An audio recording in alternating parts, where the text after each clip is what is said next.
Good morning students. अपनी कल की क्लास में हमने सिंपल प्रेजेंट पढ़ा था और सिंपल प्रेजेंट के यूजेस पढ़े थे कि किस तरह से किन कंडीशंस में हम प्रेजेंट इंडेफिनिट टेंस का यूज कर सकते हैं। और आज की क्लास में हम अपना सिंपल पास्ट और पास्ट इंडेफिनिट को देखते हैं, कौन सी कंडीशंस होती हैं जब हमको पास्ट इंडेफिनिट टेंस का यूज़ करना पड़ता है। तो आइए उन कंडीशंस को एक एक करके डिस्कस कर लेते हैं। आइए देखते हैं। यूजेस सिंपल पास्ट टेंस या पास्ट इंडेफिनिट एक ही बात होती है। तो सिंपल पास्ट टेंस का प्रयोग प्रायः पास्ट इवेंट्स को रिलेट करने के लिए किया जाता है। Simple past is used to relate the past events. Past में कोई घटना हुई है आपकी, उसको रिलेट करने के लिए सिंपल पास्ट का यूज करते हैं। इसमें देखिए किस किस प्रकार के पास्ट एक्शंस होते हैं उनको बताते हैं हम। ऐसा पास्ट एक्शन जिसका समय दिया हुआ हो, कोई भी ऐसा पास्ट एक्शन है जिसका आपको टाइम अगर दिया हुआ है तो उसे आप पास्ट इंडेफिनिट में बनाएंगे। जैसे आई मेट हिम यस्टरडे, तो यस्टरडे इज द टाइम, तो टाइम दिया है। तो ये देखिए, ये मैंने आपको पहले ही बताया है, वर्ब की पास्ट फॉर्म यूज हो गई यहाँ पर, second form of the main verb, तो उसी से पास्ट इंडेफिनिट बनेगा। तो ये पास्ट इंडेफिनिट हो गया। क्यों हो गया? क्योंकि इसमें पास्ट में ये काम हुआ और टाइम भी दिया है। I left college last year, मैंने कॉलेज पिछले साल छोड़ दिया, ठीक है ना। तो देखिए यहाँ पर भी ये टाइम दिया हुआ है आपको, ठीक है। तो टाइम जब आपको दिया रहेगा और पास्ट की इवेंट्स की बात होगी तो उस कंडीशन में आप पास्ट इंडेफिनिट का यूज करते हैं। दूसरा, ऐसा एक्शन जिसका समय पूछना हो। If you want to ask the time of past action, उस कंडीशन में भी आपको क्या करना है? पास्ट इंडेफिनिट का ही यूज़ करना है। जैसे देखिए, when did you meet him, तो यहाँ पर डिड से ऑक्सिलरी वर्ब डिड है और आपकी मेन वर्ब मीट है। ये मैं आपको बता चुका हूँ, नॉन फाइनाइट वर्ब है, ये फाइनाइट वर्ब है। तो यहाँ पर आपको टाइम पूछा जा रहा है तो पास्ट के एक्शन का टाइम भी पूछना है, तो उस कंडीशन में भी आप पास्ट इंडेफिनिट का यूज़ कर सकते हैं। तीसरी बात, ऐसा एक्शन जो निश्चित रूप से दिए समय पर घटित हुआ हो। मतलब ऐसा एक्शन जो निश्चित रूप से दिए समय पर घटित हुआ हो, भले ही वो समय मेंशन न किया गया हो। मतलब कोई एक्शन ऐसा है जो एक निश्चित टाइम पे कंप्लीट तो हो गया है, लेकिन ये ज़रूरी नहीं है कि उस टाइम को मेंशन किया गया हो या न किया गया हो। एग्जाम्पल देख लीजिए, जैसे the train was 10 minutes late, तो ट्रेन कितनी लेट थी? 10 मिनट लेट थी, ठीक है। तो ट्रेन का एक निश्चित टाइम तो रहा होगा। ऐसे ही देखिए, I bought this car in America, मतलब ये बता रहा है आपको कि ये पहले कभी अमेरिका में था। For some point of time he was in America, there he bought some car, वहाँ उसने कोई कार खरीदी। अब मान लीजिए वो इंडिया वापस आ गया, तो वो जो पीरियड रहा इसका अमेरिका में रहने वाला, तो वो पीरियड जो है वो एक नियत समय है जिस समय वो रहा। तो इसमें वो टाइम मेंशन नहीं किया गया, बट टाइम है, वो निश्चित समय था जिस पीरियड में वो वहाँ पर रहा और जब उसने कार खरीदी थी। ये हमको मालूम पड़ रहा है, टाइम मेंशन बेशक नहीं है लेकिन इवेंट पास्ट की है जो एक नियत समय पर पूरी हुई थी। तो उस कंडीशन को व्यक्त करने के लिए भी हमें सिंपल पास्ट का ही यूज़ करना होता है। इसके अलावा पास्ट हैबिट्स को शो करने के लिए, पास्ट हैबिट है जैसे ही always carried a cloth bag with him, वो हमेशा अपने साथ एक कपड़े का थैला लेके चला करता था, जाता था। तो ये उसकी आदत में था, ये क्या था? उसकी आदत में था। तो ऑलवेज लगा होता है वर्ड, तो वो हैबिट को क्लियर कर देता है। तो हैबिट को शो करने के लिए भी हम सिंपल पास्ट का यूज़ करते हैं। इसके अलावा हैबिट को शो करने के लिए यूज टू और वुड का भी यूज़ कर लेते हैं, वो मैं अभी लिख के आपको बता देता हूँ। आइए देख लेते हैं। तो अभी मैं बता रहा था कि सिंपल पास्ट का यूज़ पास्ट हैबिट्स को भी शो करता है। पास्ट हैबिट्स को शो करने के लिए हम यूज टू और वुड का भी यूज़ कर लेते हैं। जैसे my friend use to study in the afternoon, मेरा दोस्त दोपहर में पढ़ाई किया करता था। तो ये आदत थी उसकी, तो बाकी टाइम पे नहीं। तो मतलब उस हैबिट को शो करने के लिए यूज टू का यूज़ कर लेते हैं।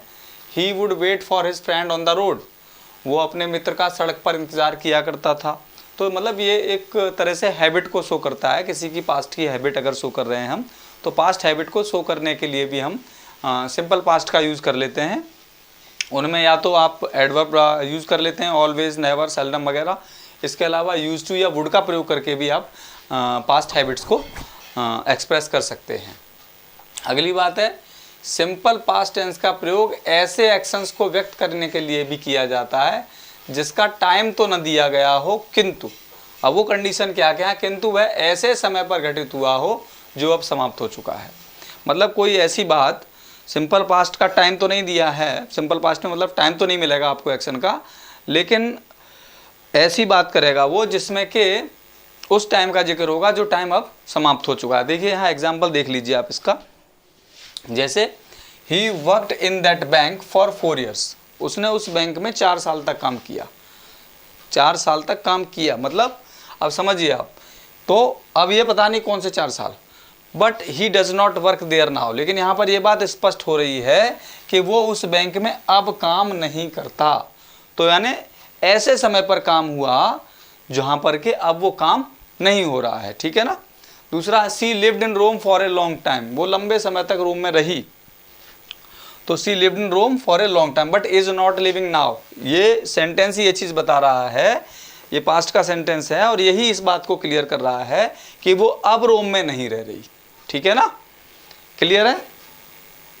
तो ऐसे, अच्छा दूसरा है, ऐसे समय के दौरान घटित हुआ हो, दौरान है यहाँ पर है, ये चीज़ को समझेंगे, जो अब समाप्त हो चुका है, मतलब ऐसा टाइम भी है कि जो अब कंप्लीटली ख़त्म हो चुका है उस कंडीशन में, माने आप इसको कह सकते हैं, यहाँ लिख देता हूँ मैं, occurred in a period now terminated, मतलब वो टाइम ऐसे समय पे हुआ जो टाइम ही अब ख़त्म हो गया है, उस कंडीशन पे भी आप इसको यूज़ कर सकते हैं।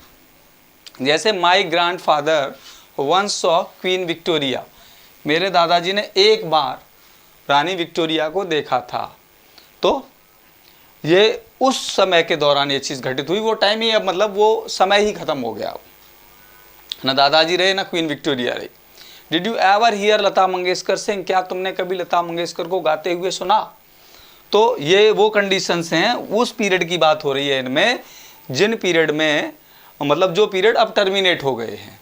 तो इस तरह से हमने कुछ यूज़ पढ़े सिंपल पास्ट के। आइए अब सिंपल फ्यूचर के यूजेस देख लेते हैं।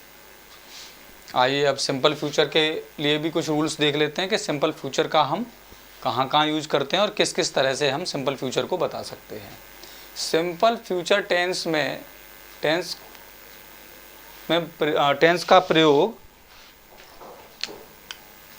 सिंपल फ्यूचर टेंस का प्रयोग भविष्य में होने वाले एक्शंस के लिए होता है। जैसे you will go to Agra tomorrow, कल तुम आगरा जाओगे, भविष्य में एक्शन होगा ये। तो सीधी सी बात है, विल या सेल से, मैंने स्ट्रक्चर में बता ही दिया, विल और सेल से आप फ्यूचर को रिप्रेजेंट करते हो, क्योंकि इंग्लिश में कोई फॉर्म होती नहीं है वर्ब की फ्यूचर एक्सप्रेस करने के लिए, तो विल सेल से ही हम काम चला लेते हैं और साथ में इन्फिनेटिव लगा देते हैं। ऐसे भविष्य में होने वाले एक्शन जो हमारे नियंत्रण में ना हो।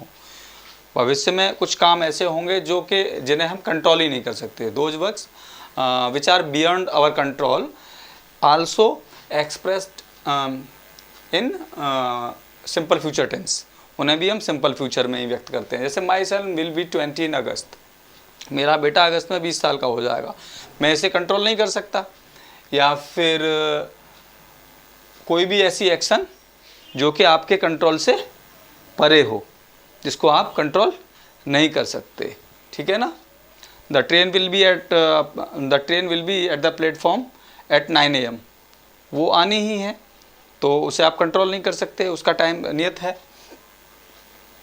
ऐसे भविष्य में होने वाले एक्शन जिन्हें हम भविष्य में होने की उम्मीद करें, मतलब उम्मीद कर रहे हैं, ज़रूरी नहीं है कि वो एक्शन हो ही जाए, उम्मीद की बात को भी ऐसा हम सोच रहे हों, ऐसा हम फील कर रहे हों कि ये एक्शन हो सकता है भविष्य में, उसे भी आप जो है सिंपल फ्यूचर में व्यक्त कर सकते हो। जैसे I think our college will win the tournament, मैं सोचता हूँ कि हमारा कॉलेज टूर्नामेंट जीत जाएगा। I think India will win the match, तो ये क्या है, वो मैच होगा, मैच के होने पर जो रिजल्ट आएगा तब डिपेंड करेगा कि कौन सी टीम जीतेगी, इंडिया जीतेगी या नहीं जीतेगी, वो बाद की बात है। But I am thinking it at present, लेकिन मैं इस बात को अभी सोच रहा हूँ कि ऐसा भविष्य में हो सकता है, तो मैं अपनी उम्मीद को भी फ्यूचर में व्यक्त कर सकता हूँ। ठीक है, जैसा मैं सोचता हूँ उसको मैं फ्यूचर के लिए व्यक्त कर सकता हूँ, तो उस कंडीशन में भी आप सिंपल फ्यूचर यूज कर सकते हैं। दूसरा, गोइंग टू का प्रयोग करके भी भविष्य में कुछ करने की मंशा जारी की जाती है। गोइंग टू का प्रयोग करके भी, जैसे we are going to study, simple future tense हम बोल रहे हैं, मतलब ऐसा क्यों बोल रहे हैं, क्योंकि हमको भविष्य में ये काम करना है, आने वाले समय में ये काम हमको करना है। I am going to prepare for civil services, मतलब ये मेरा प्लान है, तो मतलब भविष्य में मैं ऐसा करूँगा, तो अपनी मंशा को जाहिर कर रहा हूँ।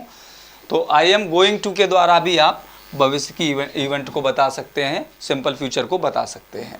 दूसरा, अबाउट टू का प्रयोग करके इमीडिएट फ्यूचर को एक्सप्रेस किया जा सकता है, तुरंत ही होने वाला काम इमीडिएट फ्यूचर व्यक्त कर सकते हैं। जैसे let's get into the bus, आओ बस में बैठ जाएं, it is about to leave, ये इमीडिएट फ्यूचर की बात है। अभी हम खड़े हैं और बस स्टार्ट हुई है, तो हमको ऐसा लग रहा है कि बस चालू होने वाली है, मतलब जाने वाली है, तो वो दूसरे को सजेस्ट कर रहा है कि आओ बस में बैठें, it is about to leave, या जाने वाली है, मतलब ये इमीडिएट फ्यूचर की बात है, तुरंत ही घटित होने वाली घटना है।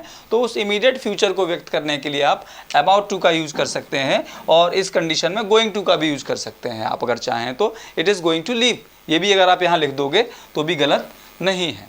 तो immediate future can be expressed by using going to और by using about to. Okay, now next, has have to का प्रयोग करके या B+2 का प्रयोग करके भी आप फ्यूचर की इवेंट्स को ही एक्सप्रेस कर सकते हैं। जैसे आई हैव टू पे द फी, मुझे अपनी फीस जमा करनी है, अदा करनी है, तो ये हैज़ टू या हैव टू का यूज़ करके भी आप फ्यूचर को एक तरह से एक्सप्रेस करते हैं। फ्यूचर टाइम ही मालूम पड़ रहा है, फीस आपने भी जमा की तो नहीं, आपका प्लान है जमा करने का कि करनी है, तो एक तरह से मान लीजिए एक तरह से मजबूरी सी लगती है हैज़ टू हैव टू में अगर यूज़ हो रहा है तो ये व्यक्त होता है। दूसरा, अबाउट टू का मतलब he is two by a bat, माने उसे एक बल्ला खरीदना है, अभी खरीदा नहीं है, खरीदना है, तो ये उसका ये फ्यूचर में ही होने वाला काम है। तो इस तरह के कामों को व्यक्त करने के लिए हम सिंपल फ्यूचर टेंस का यूज़ करते हैं। तो इस तरह से मैंने आपको बेसिक स्ट्रक्चर तीनों सेंटेंसेस की मतलब पहले ही बता दी थी, सिंपल प्रेजेंट, सिंपल पास्ट और सिंपल फ्यूचर की जो बेसिक स्ट्रक्चर थी कि कहाँ हमको एस या ईएस लगाना है, कहाँ वर्ब की सेकंड फॉर्म लगानी है, कहाँ टाइम इंडिकेटर ईएस लगाना है और कहाँ टाइम इंडिकेटर ईडी लगाना है और कहाँ टाइम इंडिकेटर विल या सेल लगाना है। ये पूरी स्ट्रक्चर मैं आपको पहले बता चुका हूँ अपनी शुरुआती क्लास में। और उसके बाद आज हमने सिंपल फ्यूचर टेंस के यूजेस कर लिए, सिंपल पास्ट के यूजेस कर लिए और सिंपल प्रेजेंट के भी यूजेस हम ये 2 दिन में कंप्लीट कर चुके हैं। तो इस तरह से हमारा ये सेशन लगभग ख़त्म होता है, जो ये क्लियर कर पा रहा है कि हमें कौन कौन से परिस्थितियों में इन सिंपल वाले प्रेजेंट, पास्ट और फ्यूचर को यूज़ करना है। तो आज के लिए इतना ही है, धन्यवाद।